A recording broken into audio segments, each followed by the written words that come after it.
Dans les gouvernances secret 2, nous avons vu comment une espèce extraterrestre inamicale, c'est le moins qu'on puisse dire, exerce un contrôle sur nous, les humains. Il y a aussi un autre problème. Nous avons conscience que au moins 2 espèces extraterrestres sont en conflit sur notre monde. Alors, nous ne savons pas trop sur quel pied danser. Nous allons en savoir un peu plus.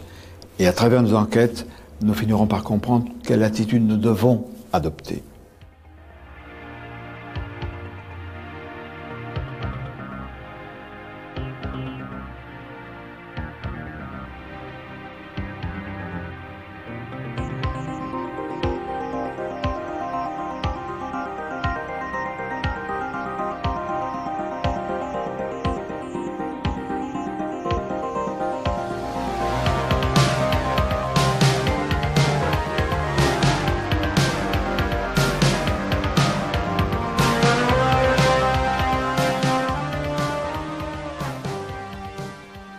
Les contacts peuvent être uniquement visuels. Nous allons nous rendre à Genève, ville internationale par excellence, pour y rencontrer mon confrère et ami ufologue Rolf Vollmer, qui lui va nous parler d'un cas très étrange sur lequel il a personnellement enquêté.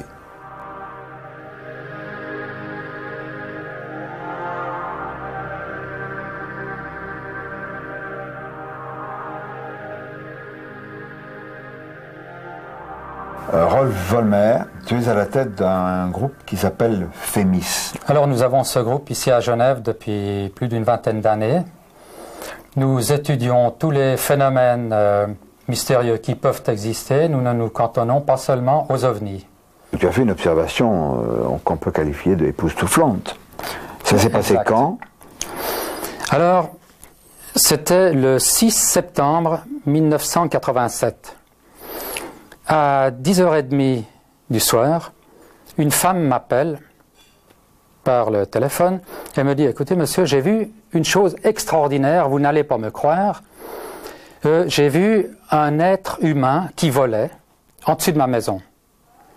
Je dis bien, d'accord madame, je reste toujours prudent étant donné que nous sommes des scientifiques et que nous ne plongeons pas avec grand enthousiasme dans une affaire avant de bien étudier le cas. Alors je pose quelques questions à cette femme et elle m'explique qu'elle a vu une sorte de triangle qui passait dans le ciel, une ombre, puis au bout de quelques minutes, une ombre qui passe beaucoup plus bas, en dessus de la terrasse où elle mangeait au sommet d'un immeuble. Elle lève les yeux pour voir quelle était cette ombre qui attirait sa vue. Elle voit en face, en dessus du toit de l'immeuble, quelque chose qui tourne et qui s'arrête à une petite distance en dessus du toit. C'était curieux, elle regarde, elle se dit, mais une chauve-souris, mais c'était énorme. Et ça s'est vraiment arrêté. La chose étrange, c'est comme redressé. Donc, au lieu d'être horizontal, le corps s'est mis debout. Elle a vu une forme de tête, des ailes avec comme des coudes relevés. Ça redescendait. Et à-dessous, il y avait un corps. La chose a battu 3 fois des ailes. Elle a eu une telle peur qu'elle a filé dans son appartement et a tout fermé. Puis, elle a essayé de regarder encore une fois et la chose n'était plus là. J'ai téléphoné à un ami pour qu'il vienne faire avec moi une observation. Et nous sommes allés 2 jours après chez cette dame sur le toit de son immeuble. Arrive 11h moins le quart. Soudain, la femme qui était assise sur le gravier de l'immeuble en face de nous a pris ses bras comme ça, s'est recroquevillée et dans un espèce de sentiment de terreur a dit « ça y est, je le sens, il est là ». Bien nous, avec notre mentalité scientifique, on observe sans aucun préjugé. On lève les yeux, on cherche, et elle aussi cherche dans le ciel, et hop, elle nous dit il est là. Et on voit effectivement une forme triangulaire avec les pointes arrondies. Cette chose se tenait à une certaine distance de nous, on pourrait dire 300-400 mètres. elle a passé pendant 4 secondes environ, a été visible. 1 heure après, tout d'un coup, elle se remet comme ça, elle dit « ça y est, je le sens, il est de nouveau là ». Alors, on regarde le ciel, elle regarde le ciel, mais elle regarde dans l'autre sens.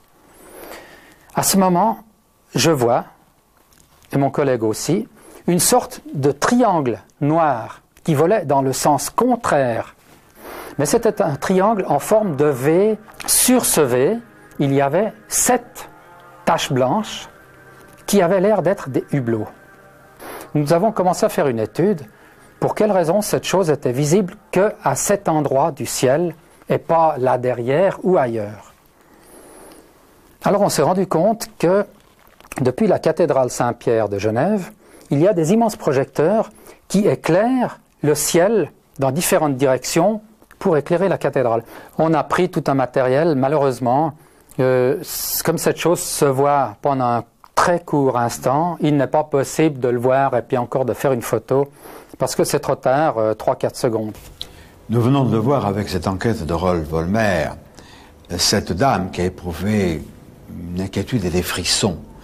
Je pense que c'est pas parce qu'elle avait froid, c'est parce qu'il y a eu un influx psychique, un contact, une injonction peut-être, qui a déclenché chez elle cette réaction épidermique.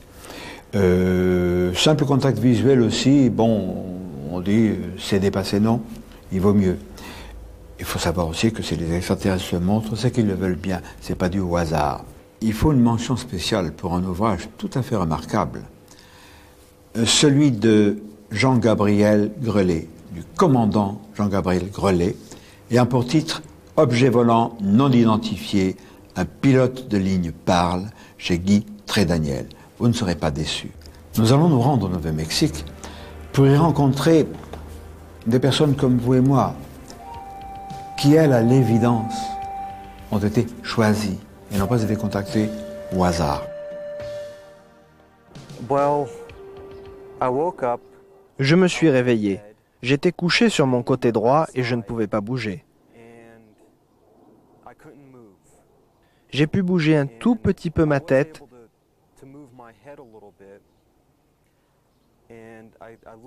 et j'ai pu voir au-dessus de mon épaule droite ces 3 silhouettes blanches.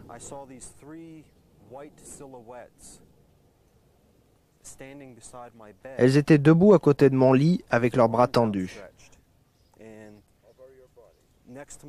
Elles étaient à côté de mon corps mais ne le touchaient pas. J'ai eu très peur à ce moment-là. Je ne pouvais pas crier. J'ai essayé, mais je ne pouvais pas bouger.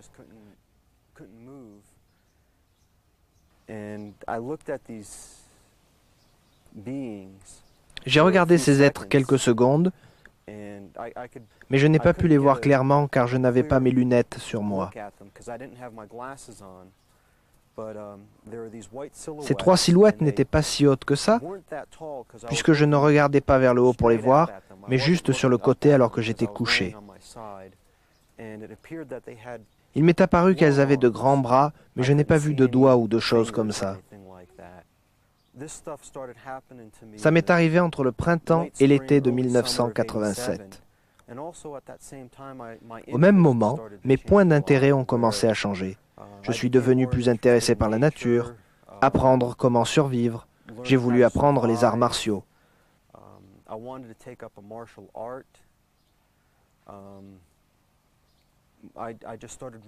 Et j'ai commencé à lire tout, absolument tout ce que je pouvais.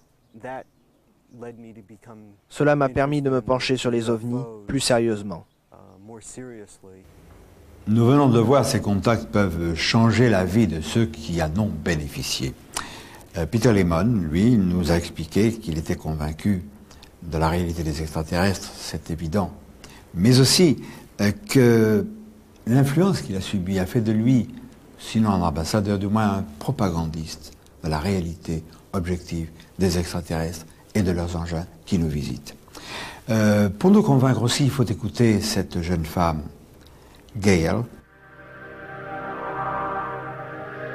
Dans cette ville de Albuquerque, Gail reçut plusieurs fois la visite nocturne d'extraterrestres. Mais ces visites intempestives lui faisait craindre de perdre l'esprit.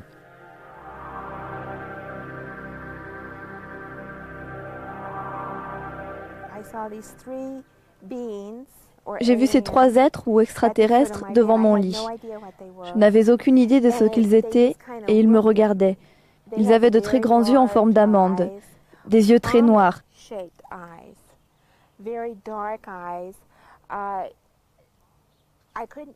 Je ne pourrais pas dire s'ils avaient un uniforme ou si c'était leur peau. Mais c'était d'une texture blanche argentée.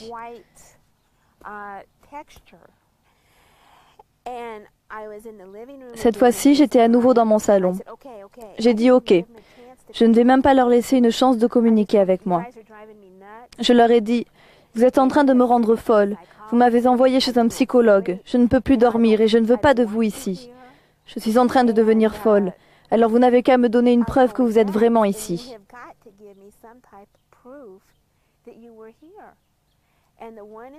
Alors celui du milieu m'a dit qu'à 2 semaines de ce jour, il y aurait une mutilation de bétail dans le nord de cet État. Et ce serait alors ma preuve. Dans 2 semaines, à partir de ce jour. J'ai dit OK, et ils ont comme parlé entre eux.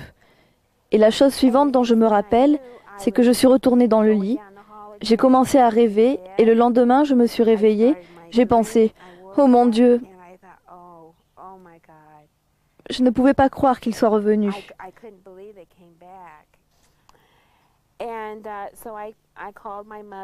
Donc j'ai appelé ma mère, j'ai appelé le psychologue, j'ai aussi appelé mes bons amis. Je ne crois pas qu'ils aient vraiment cru que quelque chose allait arriver dans 2 semaines.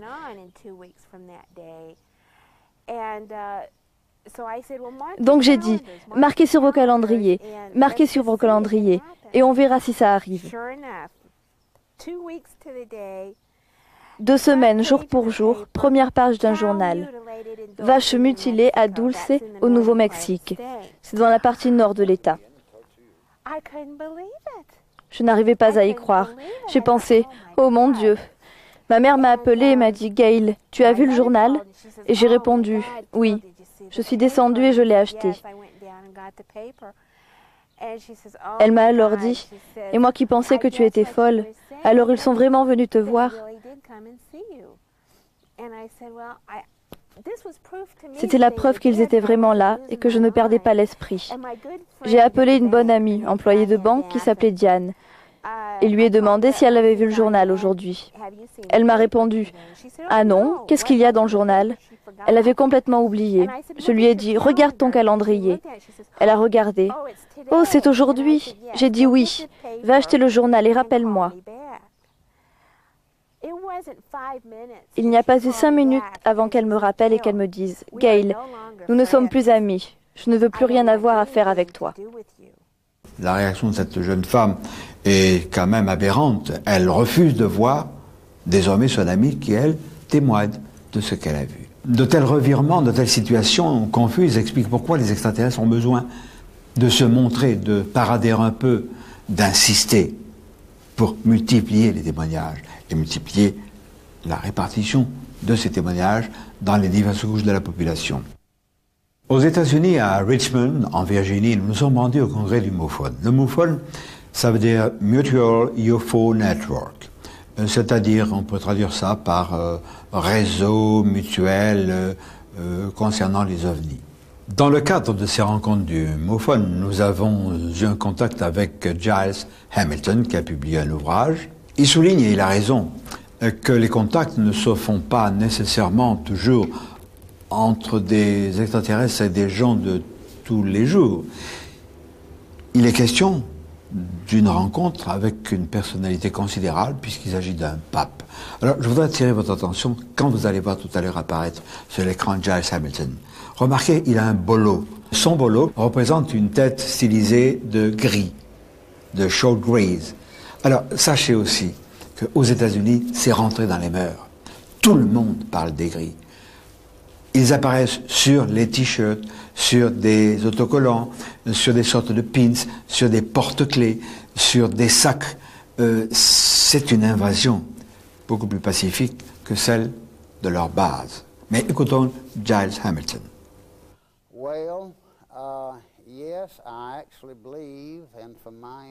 Je crois, d'après les informations que j'ai, qu'ils viennent pour nous aider et nous sauver. Et le pape Jean XXIII, c'est supposé être dans son journal, aurait prédit qu'ils atterriraient. J'ai oublié la date exacte. En 1995, ce qui n'est pas si éloigné. Je crois que c'est en juin, on peut me corriger si je me trompe, mais je pense que c'est le 6 juin 1995. Ils commenceront à atterrir et à nous aider. Ils arrêteront tout ce qu'il y a de mauvais ici sur notre planète Terre. Les extraterrestres ne se contentent pas de parader, de nous montrer leur présence. Ils nous délivrent aussi des messages. La plupart, il faut le dire, des messages inquiétants sur l'avenir de notre monde, on le sait. Des messages relatant des images de destruction, mais aussi de renouveau. Il y a quand même une notion d'espoir. Et Peter et Gail, eux aussi, n'ont pas échappé à cette expérience de messages venus d'ailleurs. J'ai commencé à avoir le sentiment que quelque chose allait arriver. Quelque chose de mauvais allait arriver, mais ce qui en ressortirait serait quelque chose de vraiment très beau. Je ne suis pas très sûr de ce que leur plan est. J'aimerais le savoir.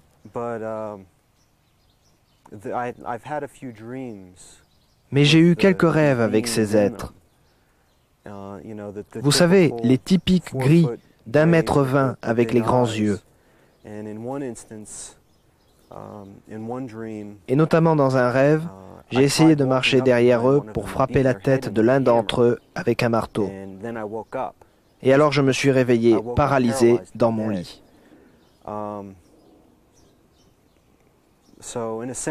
Donc, dans un certain sens, je suis hostile envers eux. Et je ne suis pas vraiment sûr de leurs intentions nous concernant. Et quand ils vous parlent, c'est comme si c'était programmé. Mais leurs lèvres ne bougeaient pas. Avec eux, c'était uniquement de la communication télépathique. Il y en avait 3. Et j'ai senti que c'était celui du milieu qui faisait toute la communication. Les 2 autres, je ne savais pas ce qu'ils faisaient, à part peut-être protéger celui du milieu.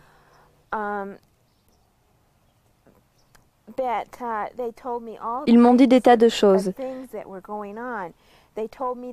Ils m'ont dit que la Lune, notre Lune, a été placée là pour l'aventure humaine et pour acquérir un meilleur savoir dans le domaine des voyages dans l'espace. De plus, ils ont une base là-haut, depuis des années et des années. Ils m'ont dit que je me devais de penser à eux comme à des ancêtres, d'une certaine façon. Ils m'ont dit qu'ils nous avaient mis ici sur la Terre pour progresser et prospérer. Il y a quelqu'un qui m'a fait faire une régression hypnotique ici, à Albuquerque. C'était il y a 6 ans. Au cours de cette régression, il a été évident que j'avais été emmenée dans un vaisseau. Cela car je me suis rappelé avoir regardé vers le bas, en direction de notre planète. J'ai pu voir des sortes d'explosions dessus. Et puis il y a eu comme si un rideau la recouvrait. Mais le rideau s'en va, et c'est splendide à nouveau. C'est une planète magnifique, sans pollution. Nous avons peut-être une certaine réticence à admettre ces extraterrestres un peu paternalistes qui ont guidé nos premiers pas. Moi, ça ne me choque pas. Il y a déjà longtemps, quand j'écrivais Les soucoupes volantes bien dans notre monde, que dans le documentaire, j'ai abordé les domaines de l'histoire très ancienne, dans la proto-histoire, il en est question. Ils étaient paternalistes, c'est vrai. Il y a eu des problèmes également graves d'hostilité entre des espèces qui se trouvaient sur la Terre. Je crois que c'était probablement pour notre bien. Ce guidage continue de nos jours. D'ailleurs, dans les Gouvernants secrets 1, nous avons présenté les messages à caractère scientifique des Oummites. Mais dans certains cas, Les extraterrestres utilisent la télépathie pour nous transmettre leur savoir. Robin Andrews Quayle et Carol Dennis travaillent sur ce phénomène étonnant. Il s'agit de personnes qui ont des contacts avec les extraterrestres. Le plus souvent, cela commence lorsqu'ils sont de jeunes enfants. Ils ont un contact et très souvent, après ce contact, leur QI se développe et parfois il double. Parfois même, le QI est tellement élevé qu'il ne peut même pas être mesuré. Puis au fur et à mesure qu'ils grandissent, ces gens obtiennent des informations très avancées d'un très haut niveau technique, des informations sur les nouvelles énergies ou sur l'énergie libre. Toutes sortes de technologies qui vont nous révolutionner. La colorologie est l'étude de la science des couleurs, c'est-à-dire la façon dont vous réagissez aux couleurs physiquement et émotivement. J'ai reçu ces informations par la communication télépathique en 1987. Ce que je fais, c'est qu'à partir d'une approche scientifique simplifiée, je vous aide à comprendre la science qu'il y a derrière votre manière d'agir et alors vous pouvez pratiquement l'appliquer à votre vie. Vous voyez, Carol est elle-même l'une de ces personnes, prodiges, contactées télépathiquement. Ces gens ont parfois la sensation qu'ils sont investis d'une mission pour aider la planète dans ces temps de difficultés que nous avons l'air de tous connaître.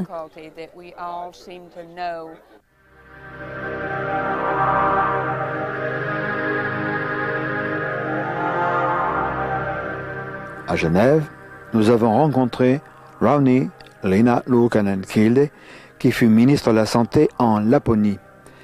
Elle aussi, après avoir été contactée, s'est sentie chargée d'une mission. Tout a commencé en 1985 lors d'une conférence sur la parapsychologie. Ce qui est intéressant, c'est que j'ai rencontré un docteur qui prétendait voyager en ovni. J'ai dit « Je ne peux pas vous croire ». Alors je l'ai défié.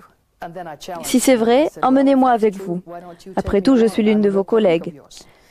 Il m'a demandé où je vivais et je lui ai répondu que je vivais en Laponie, dans le cercle arctique, en Finlande, et qu'il y avait un endroit parfait pour atterrir à côté de ma maison, que les Laponais n'ont jamais rien vu. Et donc, ils ne seront pas surpris. Il m'a répondu qu'il devait demander la permission. 2 mois passent et j'étais en train de lire un livre avec une amie dont le titre était « Premier contact ». Je lisais un petit poème et en regardant par la fenêtre, j'ai vu à une centaine de mètres de nous un ovni qui planait à une centaine de mètres de hauteur. Ce qui m'a le plus surpris, c'est que toutes les deux nous avons complètement paniqué. Une panique totalement hystérique. Je me rendais compte que j'étais confrontée à des dimensions que je ne maîtrisais pas. Tout ce que j'ai pu dire, c'est « S'il vous plaît, ne venez pas ». C'est resté immobile une quinzaine de minutes et il est parti en s'envolant. Bien sûr, on a expliqué ça comme tout le monde. C'était la lune ou quelque chose comme ça. Le lendemain matin, j'ai lu les journaux Lapon. Une centaine de personnes avaient vu cet ovni ou une lumière. Des jours ont passé et les forces aériennes de la Laponie ont dit qu'il s'agissait d'une fusée soviétique. Fusée qui serait restée 15 minutes en face de moi pour me dire « Hello » et qui aurait ensuite continué. Alors j'ai su que c'était un ovni. Mais je ne savais pas que cette fois-ci j'avais été enlevée. C'est apparu 3 ans plus tard quand j'ai été hypnotisée. Ça a été une surprise complète pour moi et c'est pourquoi je sais qu'il y a beaucoup de contactés qui ont été enlevés et qui ne le savent pas. Rauni, pouvez-vous nous raconter votre étrange accident? Oui, j'ai eu d'incroyables expériences où les extraterrestres ont sauvé ma vie 3 fois. Une fois en 1985, je conduisais ma voiture et j'ai été percutée par un car. Ma voiture était complètement brisée et moi de même. Après une demi-heure d'inconscience, j'ai ouvert les yeux et j'ai vu une petite entité, une sorte de silhouette brune. Je ne pouvais pas dire qu'il s'agissait d'un mâle ou d'une femelle. Elle me faisait des mouvements de guérison au-dessus de mon foie. Et après, j'ai découvert que mon foie saignait, que j'avais été touchée durement. Personne d'autre ne l'a vu. J'ai cru au départ que c'était quelqu'un, mais on m'a dit non. Il n'y a personne d'autre quand j'ai demandé qu'on l'emmène dans l'ambulance. Une autre fois, je conduisais seule une voiture en Laponie, quand un élan a sauté depuis la forêt en direction de ma voiture. J'ai alors pensé c'est la mort. Un mur invisible est venu entre l'élan et moi et a rejeté avec force l'élan en arrière dans les airs de 4 ou 5 mètres, ce qui est à nouveau impossible d'après les lois physiques. La troisième fois, je n'avais pas l'habitude de conduire une moto. Alors j'ai poussé les gaz à fond et je suis parti dans les airs. J'ai commencé à tomber sur l'asphalte et bien entendu, la moto redescendait droit sur mon thorax et j'ai pensé, ça y est. Elle s'est arrêtée dans les airs, a fait un tournant à 90 degrés et s'est écrasée à côté de moi. Donc, on m'a sauvé la vie 3 fois d'une mort certaine. Rani Luukkanen, de par ses expériences vécues, tout à fait étonnantes, reconnaissons-le, est devenue l'ambassadrice, ou une ambassadrice de ces extraterrestres. Ses conférences à travers le monde et les nombreux articles de presse qui lui sont consacrés démontrent son évidente détermination.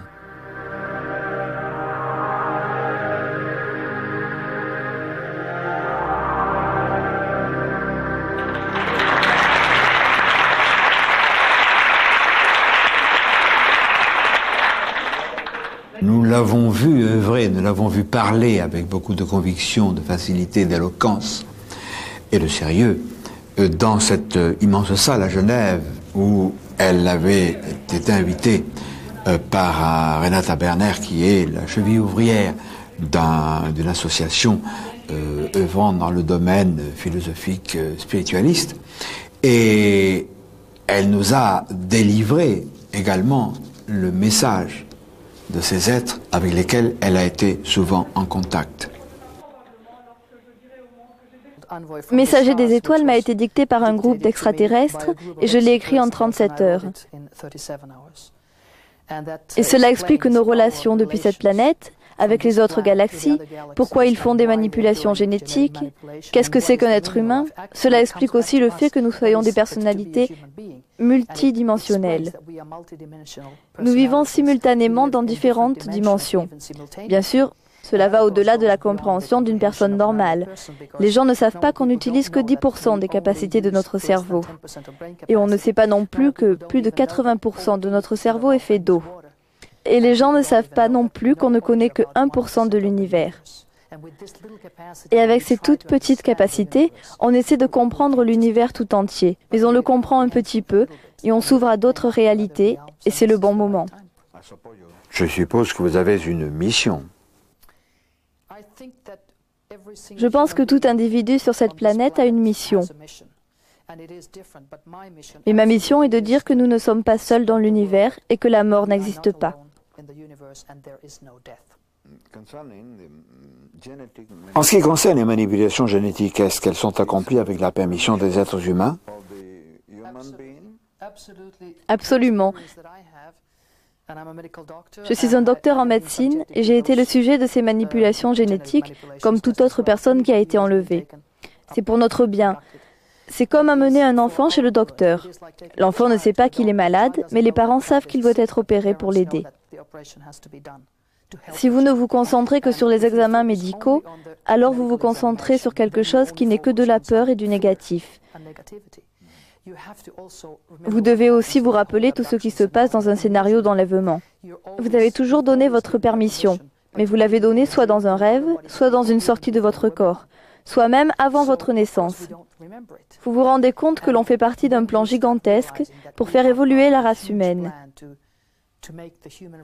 En ce moment, ils sont en train de changer notre chaîne ADN, tout comme ils l'ont fait pour l'homme de Néandertal et l'homme de Cro-Magnon.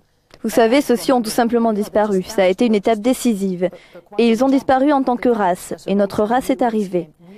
Nous faisons la même chose. Nous sommes en train de disparaître car nous sommes assez agressifs pour tuer notre propre race. Donc, ils veulent une espèce qui serait moins agressive, qui pourrait, je dirais, exprimer plus d'amour. Et je pense que c'est une très bonne chose. J'ai entendu parler de toutes ces histoires concernant les bases souterraines américaines.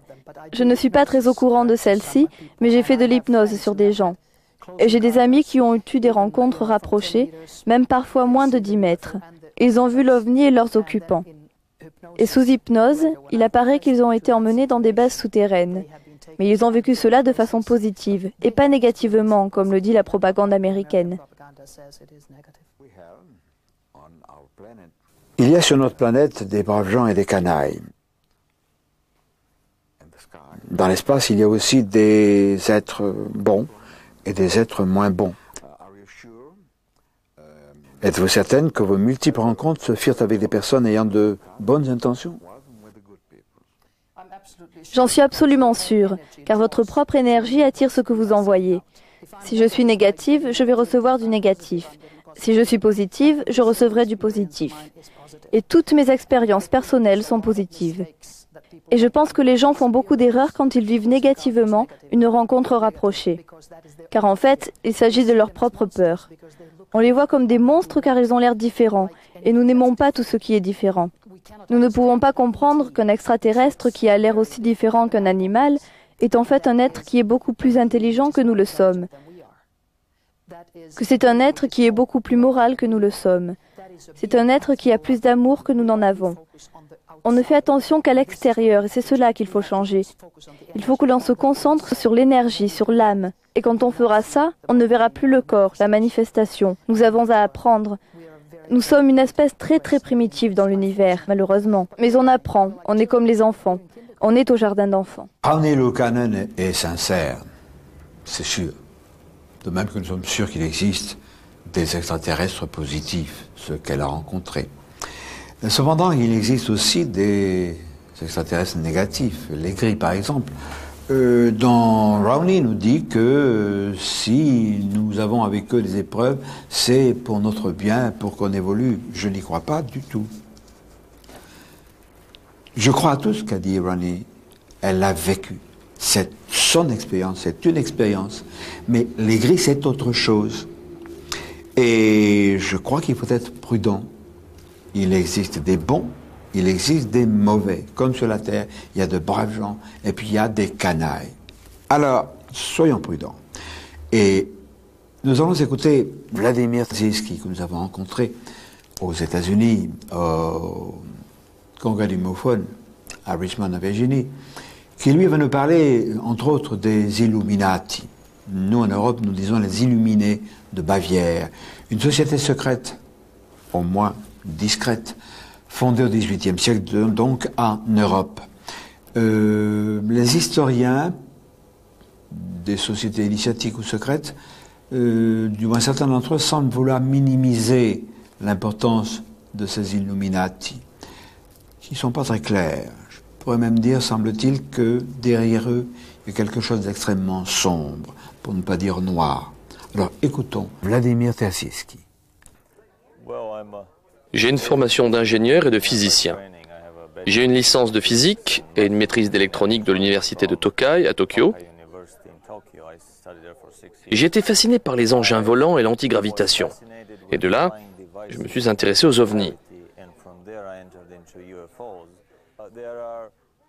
Il y a des rumeurs persistantes selon lesquelles le sous-marin Nautilus, décrit par Jules Verne, serait un projet secret des Illuminati.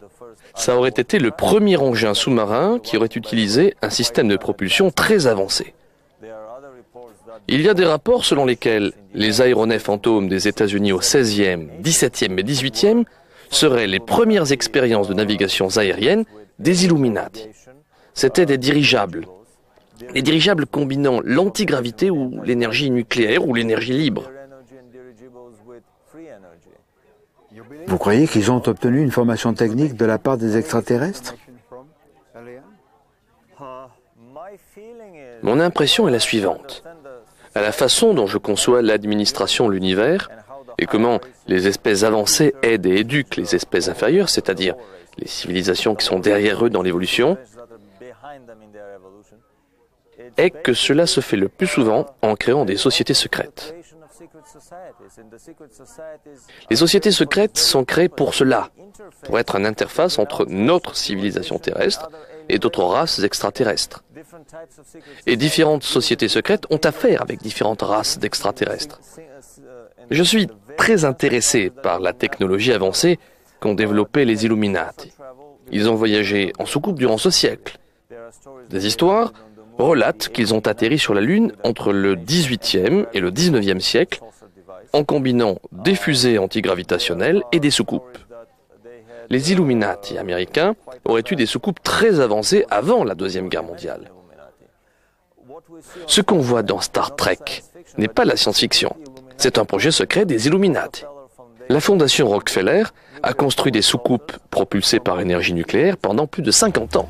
La fondation Rockefeller, voilà qui nous rappelle la sinistre trilatérale dont nous avons parlé dans les gouvernements secrets numéro 2.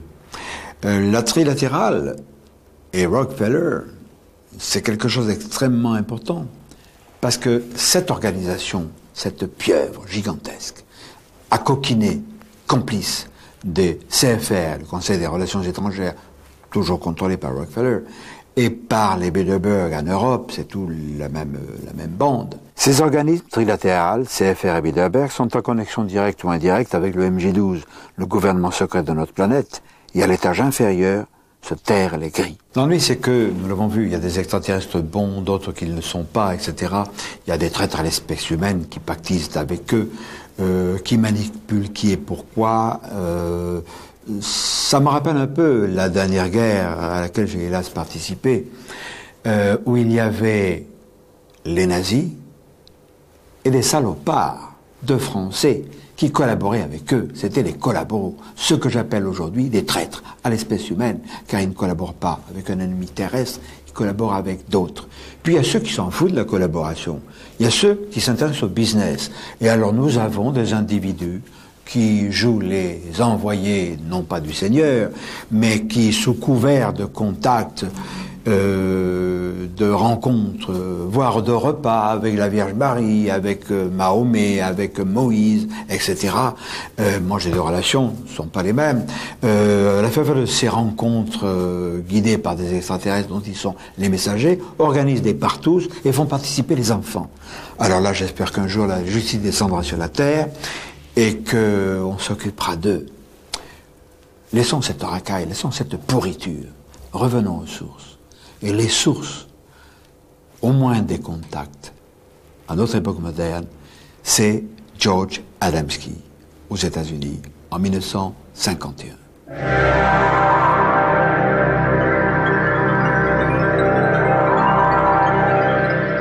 En 1953, je travaillais à Radio Monte-Carlo et je reçois un jour la visite de Desmond Leslie, qui était un ufologue anglais, un homme charmant, qui venait de publier avec George Adamski « Les soucoupes volantes ont atterri ». Ça, c'est une réédition chez J'ai lu. Alors, j'ai donc appris qui était Adamski. On l'appelait plaisamment le professeur, mais on ne savait pas qu'il n'était pas professeur. Et au départ, on s'imaginait, puisqu'il habitait au Mont Palomar, en Californie, qu'il appartenait à l'équipe des astronomes du Mont Palomar. J'ai voulu me renseigner.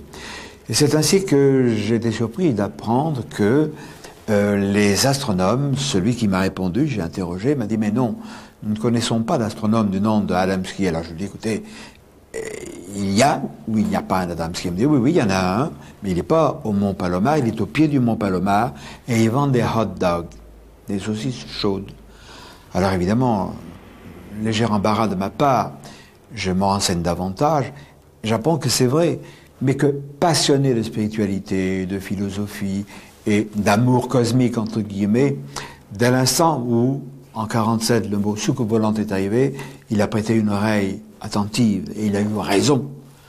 Nous sommes plusieurs à avoir fait ça. Et il est devenu, peut-être pas ufologue, mais un contacté.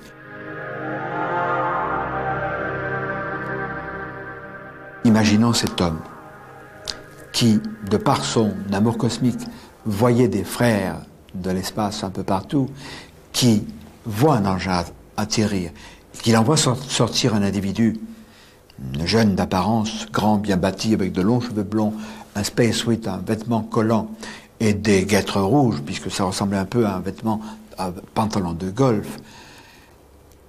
Il est bouleversé. Cet être lui dit, par télépathie, nous sommes vénusiens. Pourquoi voulez-vous qu'il ait pu en douter? Et c'est là que le mensonge commence. Non pas de la part d'Adamski, mais de la part de ses visiteurs qui l'ont trompé. Nous savons bien qu'il n'y a pas d'être pensant sur Vénus, surtout à notre image. 450 degrés à l'ombre, on pourrait faire cuire plus que des pâtes, voyez-vous. Donc, éliminons cette notion de vénusien. Ces êtres de bonne constitution pacifiques à l'évidence, ont trompé Adamski. Peut-être que c'était...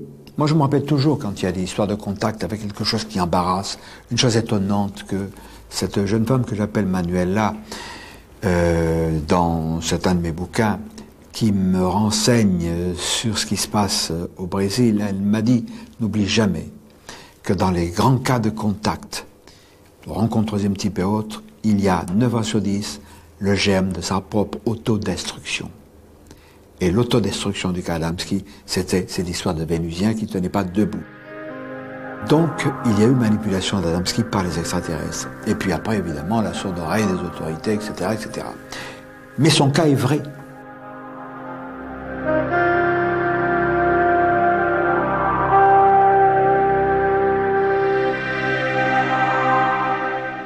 Nous sommes à Washington, la capitale fédérale des États-Unis, au cimetière de Arlington. Ce cimetière est réservé aux vétérans, aux héros des 2 dernières guerres. Il y a même un mémorial au nom des astronautes qui ont péri dans la catastrophe de la navette Challenger. C'est donc des personnalités qui ont été honorées pour service rendu en quelque sorte à la patrie. Il est vrai que George Adamski, ce modeste petit commerçant du pied du mont Palomar, après son contact, a été reçu par des têtes couronnées en Europe. La reine des Pays-Bas l'a reçu.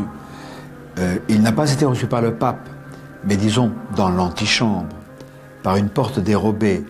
Et quand il est revenu, il avait un paquet sous le bras, ça a intrigué les personnes qui l'ont vu. Il a eu une existence tout à fait particulière. Est-ce suffisant pour être enterré à Arlington parce qu'il a fait la Première Guerre mondiale? La plupart des ufologues ont été surpris qu'il soit enterré comme un héros militaire. La tombe d'Adamski, bien modeste, comme toutes les autres d'ailleurs, la plupart, est dans l'alignement nord de la tombe de John Fitzgerald Kennedy. Kennedy, dont on sait bien qu'il a été assassiné, c'est évident, mais très probablement aussi pour une raison, une connexion avec les extraterrestres. On pense qu'il a été assassiné, Kennedy, parce qu'il en savait trop et qu'il voulait s'adresser au Congrès et révéler la présence des gris sous nos pieds. Il n'a pas pu le faire. George Adamski lui a tenté de briser le mur du silence. Il est parvenu d'ailleurs, et c'est pour ça que nous lui sommes redevables de beaucoup de reconnaissance. Raoni Luukkonen Kilde, elle aussi, nous parle de ce complot, de cette conspiration du silence, qui continue aujourd'hui. Pour moi, il est presque criminel de n'avoir pas dit aux gens ce qui s'était passé lorsque les premiers astronautes sont allés sur la Lune. Ils ont été suivis par des ovnis et des humanoïdes. Et on sait qu'il y a des photographies qui montrent de la vie même dans notre système solaire. C'est une question tellement importante, c'est une question militaire, c'est une question économique, une question psychologique. Imaginez ce que disaient les rapports top secrets de l'OTAN en 1964. C'était tellement top secret qu'uniquement ceux qui avaient l'autorisation top secret cosmique pouvaient les lire à l'époque. Ils n'en ont fait que 50 copies, et maintenant ils sont accessibles. La principale raison justifiant le secret et le silence gouvernemental est la question théologique. Cela concerne la religion, car celle-ci s'effondrerait. Par peur d'une panique théologique, religieuse et autres, les autorités paternalistes nous cachent la vérité.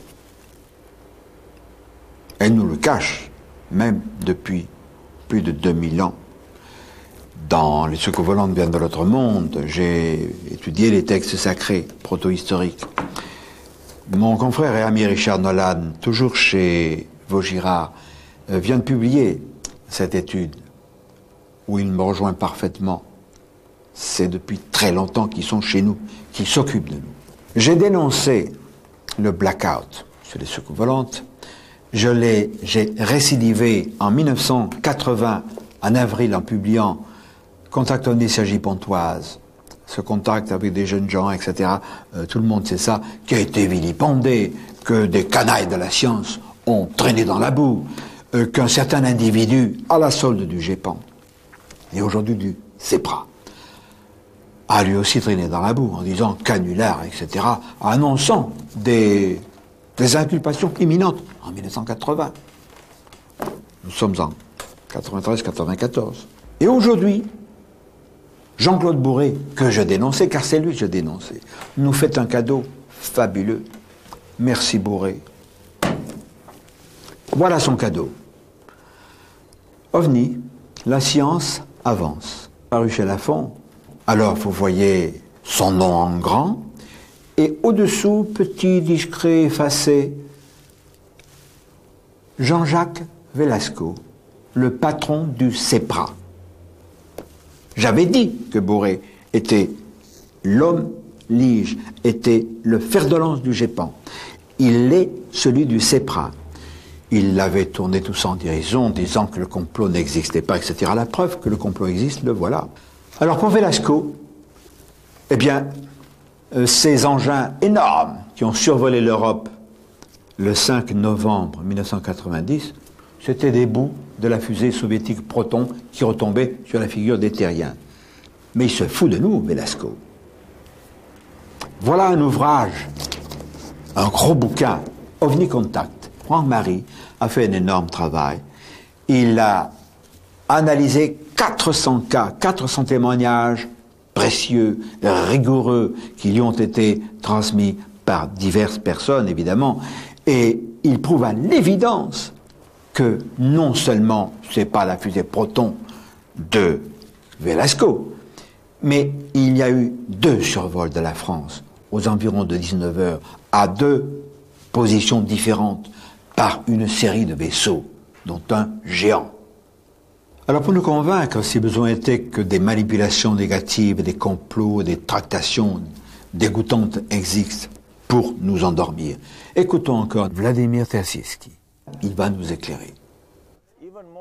Encore plus intéressantes que les soucoupes sont les expériences génétiques pratiquées par les Illuminati. Il y a 50 ans, dans leur camp de concentration, les Allemands ont conçu et élevé des hybrides entre l'homme et l'animal. Ils étaient avancés à ce point-là dans leur génie génétique. D'après moi, ce ne sont pas les extraterrestres petits gris qui nous enlèvent.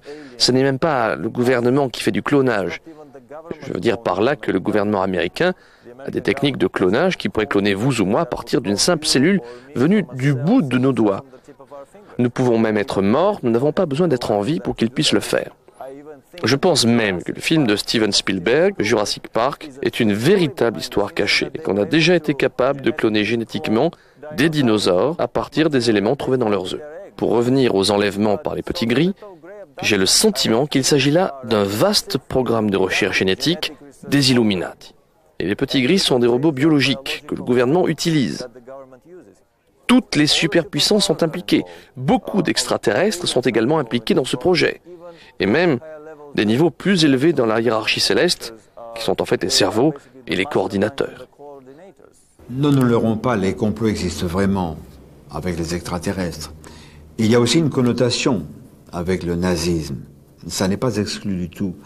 Je voudrais vous parler très sommairement d'un remarquable ouvrage de Jean Robin, Hitler est l'élu du dragon. L'élu entre guillemets, évidemment. C'était pas un saint, loin s'en faut. Paru chez Guy Trédaniel.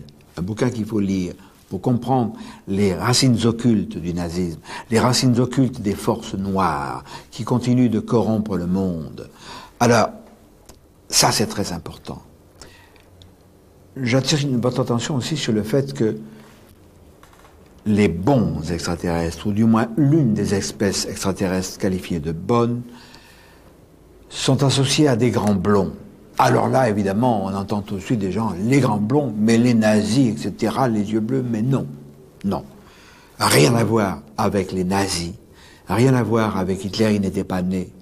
C'est au siècle dernier qu'Elena Petrovna Blavatsky, dans son ouvrage monumental en 6 volumes, La doctrine secrète, et en particulier dans le 3e, nous a parlé des grands blonds. Qui étaient-ils? C'étaient des polariens, des extraterrestres, venus non pas de l'étoile polaire, mais du système solaire de l'étoile polaire, et qui ont enseigné nos très très très lointains ancêtres, tout en combattant les seigneurs à la face sombre. Mais revenons à aujourd'hui, et écoutons Madame T. Madame T, ce qu'elle va nous dire est tellement important que je ne vous dirai même pas dans quel pays. Nous avons enregistré son témoignage à visage caché et à voix distordue de façon électronique. Vos recherches personnelles vous ont amené à aborder certains domaines en matière de physique nucléaire et particulièrement l'étude sous un aspect nouveau des explosions souterraines. J'ai été amené par mon travail à me poser la question suivante. Est-ce que les explosions nucléaires sont vraiment nécessaires? Alors, je me suis posé cette question pendant longtemps et j'ai compris que quelque chose ne jouait pas. Il faut bien rappeler qu'il y a environ 80 à 90 explosions nucléaires souterraines par année dans le monde. Dans un site expérimental d'explosion souterraine se crée autour du site de l'explosion une circulation de particules électromagnétiques, ces boules électromagnétiques ainsi entretenues dévient le géomagnétisme naturel de surface de la Terre qui lui génère les ondes de haute et basse pression. Ainsi, dévier ces fluides déplace les ondes de haute pression en faisant des catastrophes ou des perturbations dans d'autres pays que ceux où ça se passe généralement. C'est presque une arme à l'échelle planétaire, mais que l'on peut guider, que l'on peut diriger vers telle ou telle région. C'est absolument exact. Qui est derrière tout ça? Nous avons longtemps cherché qui pourrait éventuellement être assez puissant pour influencer un lobby nucléaire aussi important et puissant. Nous avons découvert, c'est une chose très délicate à révéler, il doit y avoir au sommet de la pyramide une société secrète qui existe depuis la nuit des temps et qui est le grand ordre mystique du Nord. Cet ordre mystique semble être en contact avec des entités supérieures, des sortes de puissances invisibles, éventuellement relayées par des extraterrestres. Cet ordre mystique du Nord va mettre en place sur la planète Terre un gouvernement qui s'appellera Nouvel Ordre Mondial. Ce Nouvel Ordre Mondial va petit à petit prendre la place de l'Organisation des Nations Unies actuelle. De telles révélations bousculent un peu les idéaux démocratiques. Est-ce que nous devons nous considérer comme les jouets de cette manipulation? Est-ce qu'il n'y a rien à faire? Est-ce que nous devons tout accepter? Je crois que non. Je crois qu'il faut être vigilant. Si vous le voulez bien, nous allons retourner à Washington. Nous allons voir ensemble ce mémorial étonnant, le mémorial dédié à Abraham Lincoln, qui fut l'un des très grands présidents des États-Unis d'Amérique, puisque sous son mandat a commencé et fini la guerre de sécession, et c'est à lui que l'on doit d'avoir aboli l'esclavage.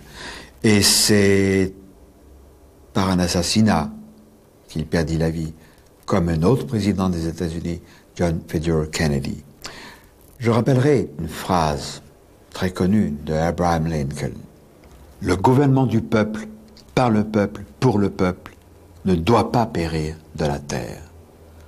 Alors est-ce que c'est, on va dire que je rêve, est-ce que c'est un signe que nous devons entendre comme ayant été jeté sur notre ligne de temps par un illustre personnage qui n'était pas lui-même au courant de toutes ces choses mystérieuses, de ces complots, de ces contacts avec des êtres, mais il est bien question d'un gouvernement du peuple, par le peuple, pour le peuple, qui ne doit pas périr. C'est la lutte du pot de terre contre le pot de fer. Mais moi, j'ai une arme. Et nous sommes un certain nombre à avoir une arme redoutable. C'est ça, voyez-vous, la faculté d'écrire. Et quand je divulgue une information importante, elle est déjà sous clé, en bonne position dans 2 endroits en France, je l'ai dit dans le premier vidéocassette, et dans 5 pays étrangers. Je peux révéler l'un de ceux qui détenaient ces informations, c'était mon ami André Georget à Clermont-Ferrand, un homme remarquable qui est mort depuis peu de temps. Il l'écrivait dans la revue Prisme, et cette cassette lui est dédiée.